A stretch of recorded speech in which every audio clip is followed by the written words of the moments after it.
So ito na guys, ito yung turo ko sa inyo kung saan ba ang mga sensor at ilan ang mga sensor dito.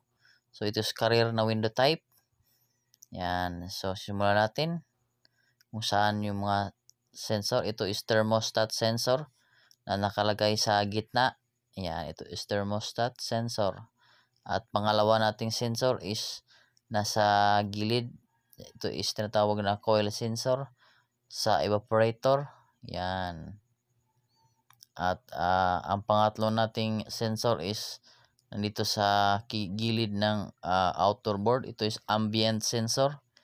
Yan, ito is ambient sensor. So pang-apat natin is ito, yung sensor na sa itaas ng compressor. Yan, at itong panglima is nandito sa condenser. Yan. So 5 ang ating sensor.